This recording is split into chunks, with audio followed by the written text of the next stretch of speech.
It's so late. It's like 10 o'clock at night. But I feel compelled to come on here and say a few things. Number one, y'all know that I have openly discussed the Summer Wells case, but I have only responded to interviews given by the family to where people can go back and fully watch and make their own assumptions about what the family says, and they can hear where I got my information. I've not joined in the gossip. And while I did a video saying this is what I would say to Don if I could say something to Don, it was to hopefully ring his bell and say, look, there is, if you are wanting a better life, if you are truly wanting to be this person that you're trying to project yourself to be, and if you are, you have no guilt in what's going on with the disappearance of Summer, then you can have this better life. And here are the things you need to do. Because I, as an ex-parole officer, can see the limitations and how you're limiting yourself, and you're justifying it by saying that other people are doing it to you. But they're not. It's you. And that's the only thing that I really got kind of on a soapbox about, because I seen this man trying to project and manipulate his home county kind of as an emotional hostage, but he was not doing the work to change how he was received.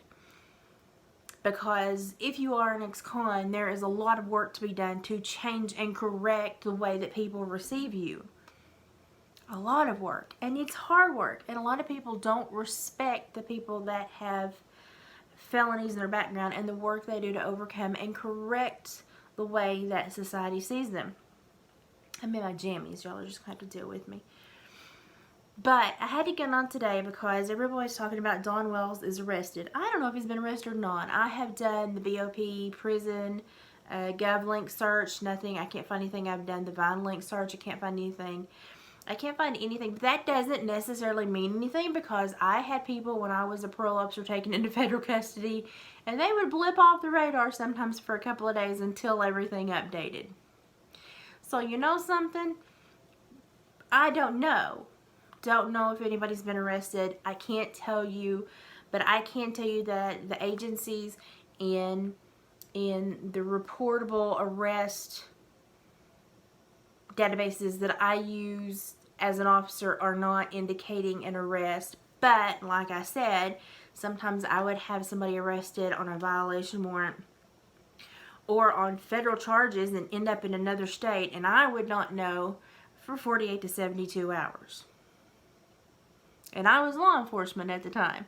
So there's absolutely a possibility that something has gone on, but it is not being reported yet. But the one thing I wanted to get on here and state above all else is the absolute hatred that I'm seeing in this true crime community online, and the vindictiveness and the highly emotional responses. And y'all, I get it.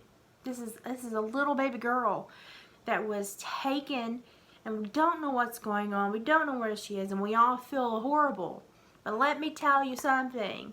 From being ex-law enforcement and from having to be in a hyper-emotional and hyper-aware job for a decade, if you do not learn how to take a step back and understand and identify your emotions, and then take a step back and say, I can't wear that 24/7. It's going to exhaust me, make me bitter, make me attack people, and make me make bad decisions.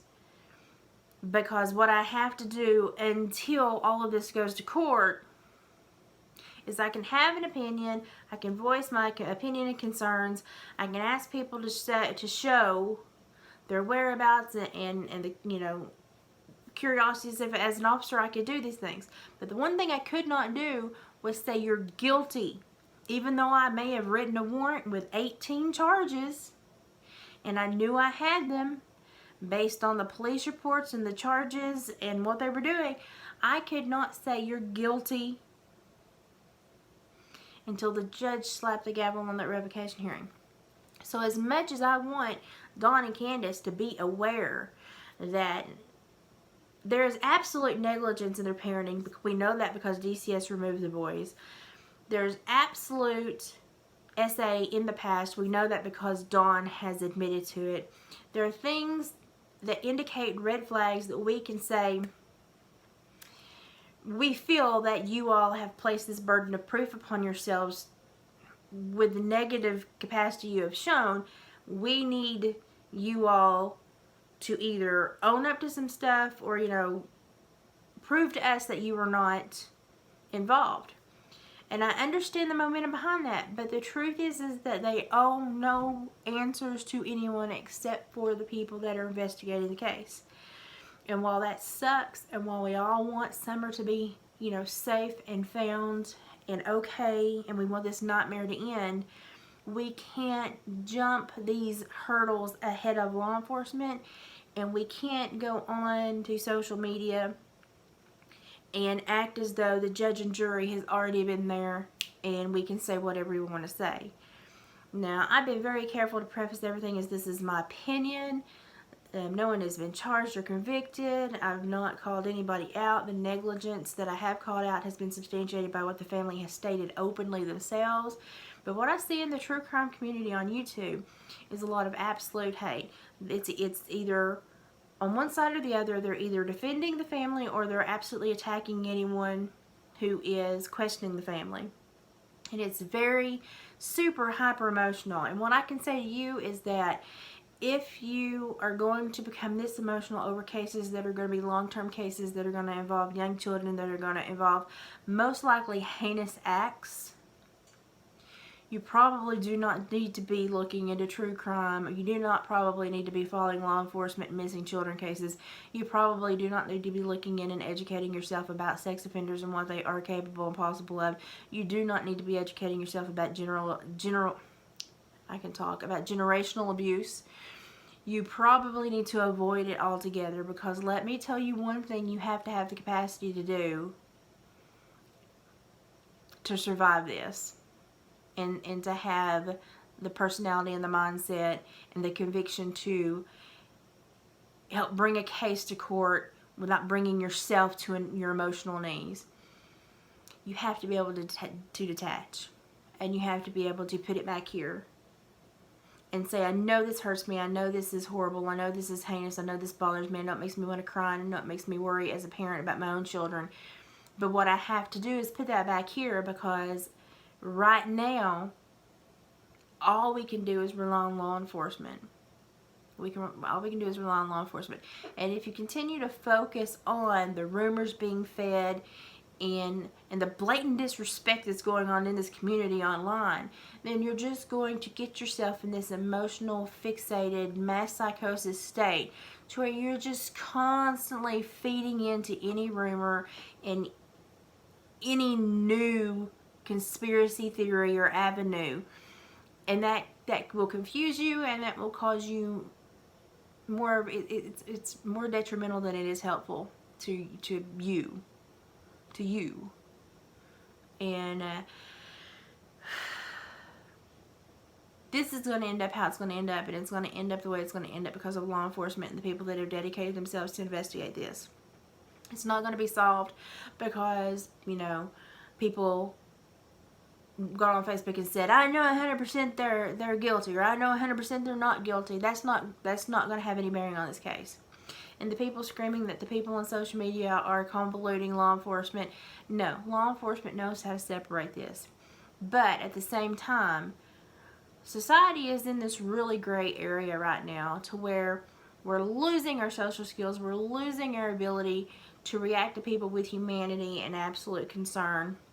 And we're becoming fixated on our own emotional status, and we're becoming hyper fixated on things that aggravate us, because we have lived in this hyper fixated, hyper fearful, waiting for the next shoe to fall for the last 2 years. And we've gotten used to it, and some of us are learning to feed off of it. It's very dangerous. You need to stop feeding off of it. Stop feeding off of it. So while I know that this is a horrible, heinous thing that has occurred, and I know that whatever does come to light is probably going to be something that's going to traumatize everybody that is going to be aware of it, I also have to take a step back and go, at a certain point I have to cut off, because when I start attacking people through this,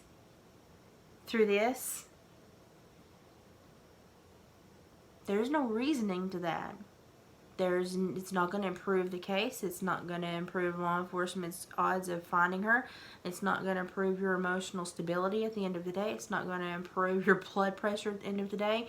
And it's certainly not going to improve your social skills. We're losing those people. We're losing them.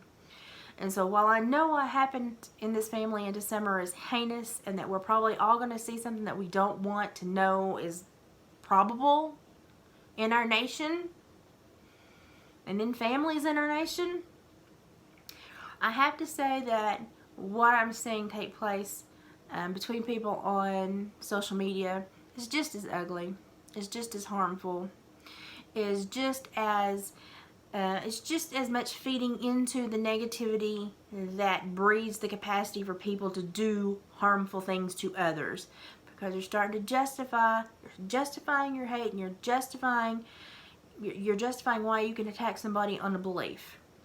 And if you don't know how damaging that is, look how far we've slipped in 2 years, and it's all because we are all attacking each other on beliefs. We don't allow anybody to have any other beliefs. They have to have our beliefs, and if they don't have our beliefs, then we attack them, and they are not worthy. They're not worthy to be in society, and they're not worthy to have an opinion. They're not worthy to voice that opinion, and they're not worthy to breathe. And that makes you just as questionable in your behavior and motive as some of the offenders I supervised. So we all need to take a break. We need to set this aside. We need to do something that's going to make us feel better. We need to do something that's going to make us smile. We need to do something that's going to alleviate some stress. We need to reach out to somebody that we bond with, that we can build back our social skills and build back that bond and feel that friendship momentum that we get from other people and that positive energy. And we need to let this sit for a day or two, and let's just wait for it, any kind of arrest records to come through. And in this nation, everyone's innocent until proven guilty. I will state that we know there was negligence because the boys were removed from home, and we know that there was SA because we have had admission of behavior. But that's not gone through the police and justice system yet. So all we can worry about right now is what's on the table with the police, with the disappearance of this young lady. And right now, all the true crime community on YouTube is doing is creating hostility, dissecting a foundation of people that should be able to bond over something that they care about and something that they're passionate about and they want to improve in this nation. And what we're seeing are people just wanting to be right and wanting to run their dogma and wanting to run their personal perspectives into the ground and not allow anyone else theirs. But then they also want to belittle, berate, defame anyone that speaks out differently. And that is behavior that is just as wrong as any other behavior, and could cause potential issues if you say or do the wrong thing. I just think everybody needs to be careful and take a step back because it's become too hyper emotional. And don't snap back at me and say, well, this is a child. This is a child. It hurts. She's been missing for so long that we all have this bad feeling in the pit of our stomach. But we cannot allow this to overtake our humanity and our ability to come together